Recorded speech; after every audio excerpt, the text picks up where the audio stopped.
Chapitre 214. La mère de Judas se confie à la mère de Jésus, arrivée à Kérioth avec Simon le Zélote. Le 10 juillet 1945. Jésus est sur le point de se mettre à table dans la belle maison de Judas, en compagnie de tous ses disciples. Et il dit à la mère de Judas, venue de sa maison de campagne pour recevoir dignement le Maître. « Non, mère, tu dois rester toi aussi avec nous. Ici nous sommes en famille. Ce n'est pas le banquet froid et compassé des hôtes d'occasion. Moi, je t'ai pris un fils, et je veux que tu me prennes comme fils, de même que moi, je te prends comme mère, car tu en es bien digne. N'est-ce pas vrai, mes amis, qu'ainsi nous nous sentirons tous plus contents et plus à notre aise ?» Les apôtres et les deux maris acquiescent chaleureusement, et la mère de Judas, les yeux scintillants de larmes, doit s'asseoir entre son fils et le maître qui a en face de lui les deux maris, et Marziam au milieu. La servante apporte les mets que Jésus offre et bénit, puis il les distribue, car sur ce point la mère de Judas reste inflexible, mais en commençant toujours par elle, ce qui émeut toujours plus la femme et rend Judas tout fier et en même temps pensif. Les conversations roulent sur divers sujets, et Jésus cherche à intéresser la mère de Judas et à la mettre en relation avec les deux maris. Marziam y joue un grand rôle lorsqu'il déclare qu'il aime déjà bien la mère de Judas, parce qu'elle s'appelle Marie comme toutes les femmes qui sont bonnes. « Et celle qui nous attend sur le lac, tu ne l'aimeras pas, petit méchant ?» demande Pierre à moitié sérieux. « Oh si, beaucoup si elle est bonne !»« Pour cela tu peux en être certain, tout le monde le dit, et je dois reconnaître moi aussi que si elle a toujours été douce avec sa mère et avec moi, c'est vraiment signe qu'elle est bonne. Mais elle ne s'appelle pas Marie, mon fils. Elle a un nom bizarre, car son père lui a donné le nom de ce qui l'avait enrichi. Il a voulu l'appeler Porphyrée. La pourpre est belle et précieuse. Mon épouse n'est pas belle, mais sa bonté la rend précieuse. Et moi, je l'ai aimée parce qu'elle est paisible, chaste, silencieuse. Trois vertus qui ne sont guère faciles à trouver. Je l'avais remarquée alors qu'elle n'était qu'une petite fille. Je descendais à Capharnaüm avec le poisson, et je la voyais travailler silencieusement au filet ou à la fontaine, ou encore dans le jardin de la maison. Ce n'était pas le papillon distrait qui volait de ci de là, ni la poulette étourdie qui se retourne à chaque cocorico du coq. Elle ne levait jamais la tête, même si elle entendait des voix d'hommes. Alors, quand je lui ai adressé mes premières salutations, tout amoureux de sa bonté et de ses magnifiques tresses, c'était tout ce qu'elle avait de bien, et aussi apitoyée par sa condition d'esclave dans sa famille. Elle avait alors 16 ans. Elle a à peine répondu en baissant davantage son voile et en restant encore plus à la maison. Ah, il m'en a fallu du temps pour réussir à savoir si elle ne me prenait pas pour un ogre et pour envoyer le paranymphe. Mais je ne regrette rien. J'aurais pu faire tout le tour de la terre, mais jamais je n'en aurais trouvé une comme elle. N'est-ce pas, maître, qu'elle est bonne ? Très bonne. Et je suis sûre que Marziam l'aimera, même si elle ne s'appelle pas Marie. N'est-ce pas, Marziam ? Oui, elle s'appelle maman. Or les mamans sont bonnes et on les aime. Puis Judas raconte ce qu'il a fait pendant la journée. Je comprends qu'il est allé prévenir sa mère de leur arrivée et qu'ensuite il a commencé à parler dans les campagnes de Kérioth en compagnie d'André. Il ajoute « Mais je voudrais que demain vous veniez tous. Je ne veux pas être le seul à briller. Nous irons autant que possible un Judéen avec un Galiléen. Moi, par exemple, avec Jean, et Simon avec Thomas. Si l'autre Simon pouvait venir, quant à vous deux, il désigne les fils d'Alphée, vous pouvez y aller ensemble. J'ai dit même à ceux qui ne voulaient pas le savoir que vous étiez les frères du maître. Vous deux aussi, il montre Philippe et Barthélemy, vous pouvez aller ensemble. J'ai dit que Nathanaël est un rabbin venu à la suite du maître. Cela fait bonne impression. Et il reste vous trois. Mais dès l'arrivée de Simon le Zélote, on pourra faire un couple de plus. Et puis nous alternerons, parce que je veux qu'ils vous connaissent tous. Judas est plein d'entrain.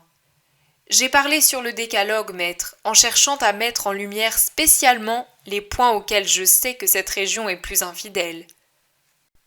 N'aie pas la main lourde, Judas, je t'en prie. Garde toujours à l'esprit que la douceur obtient plus que l'intransigeance, et que tu es un homme toi aussi. Examine-toi donc, et vois comme il t'est facile à toi aussi de tomber, et comment tu te fâches pour des reproches trop directs. Intervient Jésus tandis que la mère de Judas baisse la tête en rougissant. Oh, ne crains rien, maître, je m'efforce de t'imiter en tout. Cependant, dans le village que nous apercevons par cette porte même, il déjeune porte ouverte et l'on découvre un bel horizon de cette pièce surélevée. Il y a un infirme qui voudrait guérir et qu'on ne peut transporter. Voudrais-tu venir avec moi? Demain, Judas, demain matin sans faute. Et s'il y a d'autres malades, prévenez-moi ou conduisez-moi à eux. Veux-tu vraiment combler de bienfaits ma patrie, maître? Oui, pour qu'on ne puisse pas dire que j'ai été injuste envers ceux qui ne m'ont pas fait de mal. Je fais du bien même aux méchants. Par conséquent, pourquoi pas aux habitants honnêtes de Kériote? Je veux laisser de moi un souvenir indélébile. Mais comment? Nous ne reviendrons plus ici. Nous reviendrons encore, mais... Voici ta mère avec Simon! S'écrie l'enfant qui voit Marie et Simon monter l'escalier qui mène à la terrasse où se trouve la pièce. Tous se lèvent et vont à la rencontre des deux arrivants. Bruit d'exclamations, de salutations, de sièges qu'on remue. Mais rien ne détourne Marie de saluer en premier Jésus, puis la mère de Judas qui s'est profondément inclinée et que Marie au contraire relève et embrasse comme si c'était une chère amie retrouvée après une longue absence. Ils rentrent dans la pièce et Marie, la mère de Judas, ordonne à la servante d'apporter de nouveaux plats pour ceux qui viennent d'arriver. « Voici, mon fils, la salutation d'Élise, » dit Marie qui remet à Jésus un petit rouleau qu'il ouvre et lit. Il dit ensuite « Je le savais, j'en étais certain. Merci, maman, pour Élise et pour moi. Tu es vraiment la santé des infirmes. »« Moi?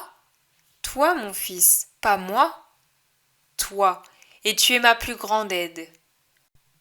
Puis il se tourne vers les apôtres et vers les femmes disciples. Élise écrit « Reviens ma paix, je veux non seulement t'aimer mais te servir. » Ainsi nous avons relevé une femme de l'angoisse, de la mélancolie, et nous avons gagné en elle un disciple. Nous reviendrons, oui. Elle veut connaître aussi les femmes disciples. Elle reprend lentement mais régulièrement. Pauvre chérie, elle a encore des moments de défaillance et de peur. N'est-ce pas, Simon? Un jour, elle a voulu essayer de sortir avec moi, mais elle a vu un ami de son Daniel, et nous avons eu beaucoup de mal à calmer son chagrin. Mais Simon est si bon, puisqu'elle éprouve le désir de rentrer dans le monde, mais que le monde de Bethsur est chargé de trop de souvenirs pour elle, il m'a suggéré d'appeler Jeanne, et il est allé l'appeler lui-même. Elle était revenue à Béthère, après les fêtes, auprès de ces splendides roseraies de Judée. Simon dit qu'il lui semblait rêver en traversant ces collines couvertes de rosiers. Il croyait être au paradis. Elle est venue aussitôt. Elle a pu comprendre une mère qui pleure ses fils et compatir à ses souffrances. Élise s'est beaucoup attachée à elle, et moi je suis venue. Jeanne veut la persuader de sortir de Bethsur et de l'accompagner dans son château. Et elle y parviendra, car elle est douce comme une colombe, mais ferme comme du granit quand elle le veut. Nous irons à Bethsur au retour, puis nous nous séparerons. Vous, les femmes disciples, vous resterez quelque temps avec Élise et Jeanne. Nous parcourrons la Judée et nous nous retrouverons à Jérusalem pour la Pentecôte. Marie la très sainte et Marie mère de Judas sont ensemble, non pas dans la maison de ville, mais dans celle de campagne. Elles sont seules. Jésus et les apôtres sont dehors. Les femmes disciples et l'enfant sont dans la splendide pommerée, et l'on entend leurs voix se mêler au bruit du linge que l'on bat au lavoir. Peut-être font-elles la lessive pendant que l'enfant joue. La mère de Judas, assise dans une pièce dans la pénombre à côté de Marie, lui confie. Ces jours paisibles resteront en moi comme un doux rêve. Ils sont vraiment trop courts. Je comprends qu'il ne faut pas être égoïste et qu'il est juste que vous alliez chez cette pauvre femme et vers tant d'autres malheureux. Oh, mais si je pouvais arrêter le temps ou venir avec vous. Mais cela m'est impossible. Je n'ai pas de parents en dehors de mon fils, et je dois m'occuper des biens de la maison. Oh, je comprends. Tu souffres de te séparer de ton fils. Nous, les mères, nous voudrions rester toujours avec nos enfants, mais nous les donnons pour une bien grande cause, et nous ne les perdons pas. La mort elle-même ne nous enlève pas nos enfants, s'ils sont et si nous sommes en grâce aux yeux de Dieu. Mais nous les avons encore sur la terre, même si la volonté de Dieu les arrache à notre sein pour les donner au monde, pour le bien de ce monde. Nous pouvons toujours les atteindre, et le seul écho de leurs œuvres est déjà pour nous comme une caresse au cœur, car leurs œuvres sont le parfum de leurs âmes. Qu'est ton fils pour toi, femme? Questionne doucement Marie, mère de Judas. Marie répond avec assurance. C'est ma joie. Ta joie. À ces mots, la mère de Judas fond en larmes en se courbant sur elle-même, comme pour cacher son chagrin. Son front touche pour ainsi dire ses genoux, tant elle est repliée sur elle-même. Pourquoi pleures-tu, ma pauvre amie? Pourquoi? Dis-le-moi. Je suis heureuse dans ma maternité, mais je sais comprendre aussi les mères qui ne le sont pas. Oui, les mères qui ne sont pas heureuses, j'en suis une. Ton fils est ta joie, le mien est ma douleur. Il l'était du moins. Maintenant, depuis qu'il est avec ton fils, il m'afflige moins. Ah, de tous ceux qui prient pour ton Saint-Fils, pour son bien et son triomphe, il n'y en a pas une, après toi, qui est bien heureuse, qui prie autant que cette malheureuse qui te parle. Dis-moi la vérité, que penses-tu de mon fils? Nous sommes deux mères, l'une en face de l'autre. Entre nous il y a Dieu, et nous parlons de nos fils. Tu ne peux que trouver facile de parler du tien. Moi je dois me faire violence pour parler du mien. Pourtant, quel bien ou quelle douleur cette conversation peut m'apporter. Et même si c'est de la douleur, ce sera toujours un soulagement d'en avoir parlé. Cette femme de Bethsur a été rendue presque folle par la mort de ses fils, n'est-ce pas? Mais moi, je te jure que parfois, j'ai pensé et pense encore en regardant mon Judas, beau, en pleine santé, intelligent, mais qui n'est ni bon ni vertueux, qui n'a pas l'âme droite, dont les sentiments ne sont pas sains, que je préférais le pleurer mort plutôt que de le savoir très mal vu de Dieu. Toi, dis-moi, que penses-tu de mon fils? Sois franche. Cela fait plus d'un an que cette question me brûle le cœur. Mais à qui le demander? Aux habitants? Eux, ils ignoraient encore que le Messie est sur terre et que Judas voulait aller vers lui. Moi, je le savais. Il me l'avait dit en venant ici après la Pâque, exalté, violent comme toujours, comme il fait un caprice et comme toujours plein de mépris pour les conseils de sa mère. À ses amis de Jérusalem? Une sainte prudence et une pieuse espérance me retenaient de le faire. Je ne voulais pas leur dire, à eux, que je ne peux pas aimer, parce qu'ils sont tous sauf des saints. Judas suit le Messie, et j'espérais que son caprice passerait comme tant d'autres, comme tous, en me causant bien sûr larmes et chagrins, comme à plus d'une jeune fille ici et ailleurs dont il s'est entiché, mais qu'il n'a jamais épousée. Tu ne sais pas qu'il y a des endroits où il ne va plus parce qu'il pourrait s'y trouver à juste titre châtié? Même son engagement au temple fut un caprice. Il ne sait pas ce qu'il veut, il ne l'a jamais su.